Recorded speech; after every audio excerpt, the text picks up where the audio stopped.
تاریخ دانوں نے برطانیہ کو خبردار کیا ہے کہ وہ ہندوستان سے لوٹی گئی 640 کروڑ ڈالر کی دولت واپس کرے۔ برطانیہ سے یہ رقم انڈیا کو ملتی ہے تو موٹے موٹے حساب کے مطابق 10 کروڑ ڈالر یعنی 10 ٹریلین جس کے 10,000 ارب ڈالر بنتے ہیں پاکستان کے حصے میں آئیں گے، کیونکہ اس دور میں آج کے وہ علاقے جو پاکستان میں شامل ہیں انڈیا کا حصہ تھے جب اس خطے سے دولت لوٹ کر برطانیہ منتقل کی گئی تھی۔ برطانیہ کو کس کی طرف سے یہ ادائیگی کرنے پر پابند کیا گیا ہے؟ یہ مجنوں کا خواب ہے یا دیوانے کی بڑھ ہے یا پھر حقیقت ہے؟ کیا حقیقت میں ایسا ہو سکتا ہے؟ یہ بڑے بڑے سوالات ہیں۔ بالکل انڈیا سے لے جائے گئے نوادرات لوٹائے جانے کا سلسلہ شروع ہو چکا ہے۔ آئندہ ہو سکتا ہے کہ کوہ نور ہیرا بھی اس علاقے میں واپس آ جائے جس سے اسے اٹھا کر برطانیہ پہنچایا گیا تھا۔ پاکستان کا بھی کوہ نور ہیرے پر اپنا دعویٰ جتایا گیا ہے۔ آکسفیم کے مطابق 1765 سے 1900 کے درمیان برطانیہ نے متحدہ ہندوستان سے اتنی دولت نکالی جس سے پورے لندن کو 50 پاؤنڈ کے نوٹوں سے 4 بار ڈھانپا جا سکتا ہے۔ آکسفیم کی رپورٹ میں کہا گیا ہے کہ انڈیا کو 52 ٹریلین پاؤنڈ جس کے 65 ٹریلین ڈالر بنتے ہیں اس سے زیادہ رقم ادا کی جانی ہے۔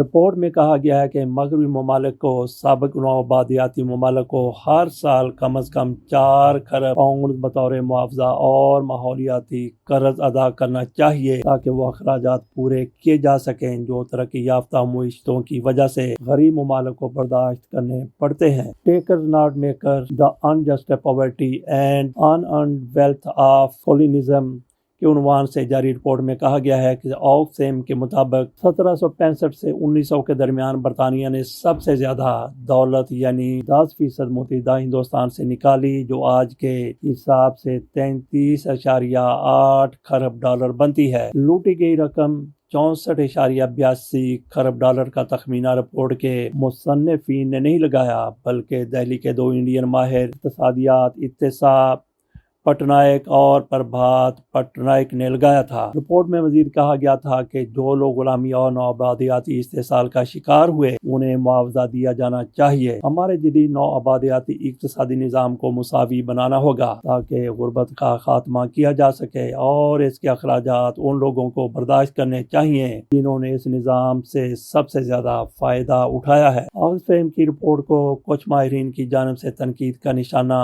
بھی بنایا گیا ہے۔ آکسفورڈ یونیورسٹی کے پروفیسر لارنس گولڈمین نے کہا کہ اس کے مخالف یہ دلیل دی جا سکتی ہے کہ انڈیا کو برطانیہ کا شکر گزار ہونا چاہیے کہ اس نے انڈیا کو 18ویں صدی میں فرانسیسی سلطنت کا حصہ بننے یا 19ویں صدی میں روسی سلطنت یا 20ویں صدی میں جاپانی تسلط سے بچایا۔ یہ سب حقیقی خطرات تھے لیکن ایسے دلائل جو تاریخ کو سیاسی ہتھیار کے طور پر استعمال کرتے ہیں وہ بیکار ہیں۔ آکسفیم کے ترجمان نے بتایا نوآبادیاتی نظام کے اخراجات کا درست تخمینہ لگانا ہمیشہ بحث کا موضوع رہے گا، لیکن یہ واضح ہے کہ ہم نے رپورٹ میں جن اعداد و شمار کا حوالہ دیا ہے وہ معقول ہیں لیکن اس کے علاوہ بھی اندازے لگائے جا سکتے ہیں۔ تاہم بہت کم لوگ اس بات پر اختلاف کریں گے کہ برطانیہ نے اپنی سلطنت اور خاص طور پر ہندوستان کی اپنی نوآبادیات سے اہم مالی فائدے حاصل کیے اور یہ کہ یہ فوائد بنیادی طور پر اسی وقت برطانیہ کے امیر ترین افراد کو حاصل ہوئے۔ رپورٹ میں مزید کہا گیا ہے کہ 2024 میں ارب پتیوں کی دولت 2023 کے مقابلے میں 3 گنا تیزی سے بڑھی اور آئندہ دہائی میں 5 کروڑ پتیوں کی پیش گوئی کی گئی ہے۔ تاہم دنیا بھر میں غربت کی شرح 1990 سے اب تک کوئی بڑی تبدیلی نہیں آئی۔ آکسفیم کے مطابق دنیا کے 60% ارب پتیوں کی دولت وراثت بدعنوانی یا اجارہ داریوں کی وجہ سے حاصل ہوئی ہے۔ رپورٹ میں کہا گیا ہے کہ دنیا کی عدم مساوات کی جڑیں نوآبادیاتی نظام میں پیوست ہیں جس نے امیر ممالک کے چند افراد کو مالا مال کر دیا جبکہ خواتین اور نسلی اقلیتوں سمیت غریب طبقات کا استحصال کیا گیا۔ دنیا بھر میں لوگوں کے اس استحصال نے امیر ممالک کے امیر لوگوں کے لیے دولت کے دروازے کھول دیے جس نے گلوبل ساؤتھ میں گہری عدم مساوات کو جنم دیا اور یہ نظام اکثریت کی قیمت پر چند اشرافیہ کی حمایت کرتا ہے۔ ٹیکز ناٹ میکرز رپورٹ میں کہا گیا ہے کہ نو آبادیاتی دور کی میراث آج بھی جاری ہے، کیونکہ دولت گلوبل ساؤتھ یعنی غریب ممالک سے گلوبل نارتھ یعنی امیر ممالک کی طرف ہر گھنٹے میں $3 کروڑ کی شرح سے منتقل ہو رہی ہے۔ رپورٹ نے نشاندہی کی کہ اس عدم توازن کو ختم کرنے کے لیے نو آبادیاتی استحصال کے معاوضے کی ادائیگی اور ایسی اصلاحات متعارف کروائی جائیں جن کا مقصد معاشرے کے امیر ترین افراد کو زیادہ ذمہ دار بنانا ہو تاکہ مساوات قائم ہو اور غربت کا خاتمہ ہو سکے۔ رپورٹ میں کہا گیا ہے کہ متاثرین کو معاوضہ دینا ضروری ہے تاکہ ان کے نقصانات کا ازالہ ہو، انہیں اطمینان فراہم کیا جائے، ہونے والے نقصان کی تلافی ہو، ان کی بحالی ممکن ہو اور مستقبل میں ایسے مظالم سے بچا جا سکے۔ آکسفیم کے ترجمان نے مزید کہا کہ بہت سے دوسرے ماہرین اور سماجی کارکنوں کی طرح ہم بھی یہ سمجھتے ہیں کہ سب سے امیر ممالک کو نو آبادیاتی ظلم و ستم کے بدلے معاوضہ ادا کرنا چاہیے۔ یہ ان افراد سے معاوضہ مانگنے کی بات نہیں جو پہلے ہی جدوجہد کر رہے ہیں، بلکہ یہ رقم ان لوگوں اور کارپوریشن سے وصول کی جائے جو ان نظاموں سے آج بھی فائدہ اٹھا رہے ہیں، نہ کہ عام لوگوں سے۔ انہوں نے کہا کہ ہم یہ نہیں کہہ رہے کہ عدم مساوات کی واحد وجہ نو آبادیات ہیں، اس کی دیگر وجوہات میں اجارہ داری کی طاقت، اکبرہ پروری اور بدعنوانی بھی شامل ہیں، لیکن نو آبادیات تاریخی اور موجودہ دونوں حیثیت میں ایک بنیادی وجہ ہے جسے ایک زیادہ مساوی مستقبل کے لیے حل کرنا ضروری ہے۔ آکسفیم انٹرنیشنل کے ایگزیکٹو ڈائریکٹر امیتابھ بہار نے کہا کہ عالمی معیشت پر چند امیر افراد کی گرفت اس حد تک مضبوط ہو چکی ہے جو کبھی ناقابل تصور تھی۔ ارب پتیوں کو روکنے میں ناکامی اب ایسے افراد کو جنم دے رہی ہے جو جلد کھرب پتی بن جائیں گے۔ نہ صرف ارب پتیوں کی دولت تیزی سے بڑھ رہی ہے بلکہ ان کا اثر و رسوخ بھی 3 گنا زیادہ ہو چکا ہے۔ انہوں نے مزید کہا کہ اس معاشی اجارہ داری کا سب سے بڑا مظہر ایک ارب پتی صدر ڈونلڈ ٹرمپ ہیں، جو دنیا کے سب سے امیر آدمی ایلون مسک کے تعاون اور حمایت سے دنیا کی سب سے بڑی معیشت چلا رہے ہیں۔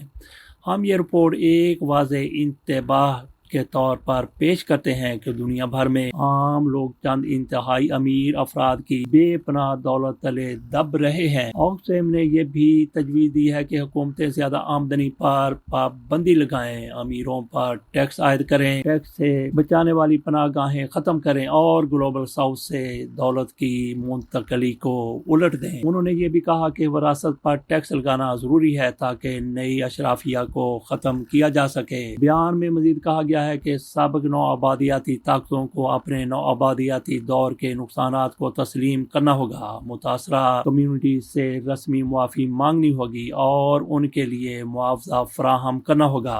آخر میں آپ کے سامنے رکھتے ہیں کہ آکسفیم کیا چیز ہے جس کی یہ رپورٹ ہے۔ آکسفیم ایک بین الاقوامی غیر سرکاری تنظیم ہے جو غربت، عدم مساوات اور ناانصافی کے خاتمے کے لیے کام کرتی ہے۔ آکسفیم کی بنیاد 1942 میں آکسفورڈ، انگلینڈ میں رکھی گئی تھی اور اس کا پورا نام آکسفورڈ کمیٹی فار فیمائن ریلیف تھا۔ اس تنظیم کا مقصد ابتدا میں جنگ کے دوران بھوک سے متاثرہ افراد کی مدد کرنا تھا، لیکن بعد میں اس نے اپنے کام کو دنیا بھر میں وسعت دی۔ غربت کے خاتمے کی کوشش آکسفیم مختلف ترقی پذیر ممالک میں غربت کے خاتمے کے لیے منصوبے چلاتی ہے، جیسے کہ روزگار کے مواقع پیدا کرنا اور تعلیمی سہولتیں فراہم کرنا۔ تنظیم قدرتی آفات جیسے زلزلے، سیلاب اور قحط کے دوران فوری امداد فراہم کرتی ہے۔ خواتین کے حقوق کے لیے بھی یہ تنظیم روئے کار ہے، مساوات کے لیے کام کرتی ہے اور خواتین کو بااختیار بنانے کے منصوبے چلاتی ہے۔ خوراک اور پانی تنظیم پسماندہ علاقوں میں صاف پانی اور خوراک کی فراہمی یقینی بناتی ہے۔ ماحولیاتی تبدیلی میں بھی اس کا کردار ہے۔ ماحولیاتی تبدیلی کا اثرات کم کرنے کے لیے آکسفیم مختلف مہمات چلاتی ہے۔ آکسفیم دنیا کے 90 سے زائد ممالک میں کام کرتی ہے اور اس کی رپورٹ میں کہا گیا ہے کہ برطانیہ دنیا کو انڈیا کے 640 خرب ڈالر واپس کرنا ہوں گے، اور اس میں سے پاکستان کا حصہ کم از کم بھی 10 خرب ڈالر بنتا ہے، 10 ٹریلین ڈالر، جس کے 10,000 ارب ڈالر بنتے ہیں۔ روپوں کی اگر بات کی جائے تو یہ کئی کنٹینروں میں 5-5 ہزار کے نوٹ ہوں تو بھی نہیں سما سکیں گے۔ اس کے ساتھ اجازت دیجیے، ارب ڈالر آ جاتے ہیں تو پھر پاکستان کی کس طرح سے قسمت بدل جاتی ہے، مگر خوش فہمی اس لیے نہیں ہونی چاہیے کہ یہ پیسے عام بندے پر خرچ ہونے کی بجائے کہیں بڑے بڑے پیٹوں میں پھر نہ چلے جائیں۔ اجازت دیجیے، اللہ حافظ۔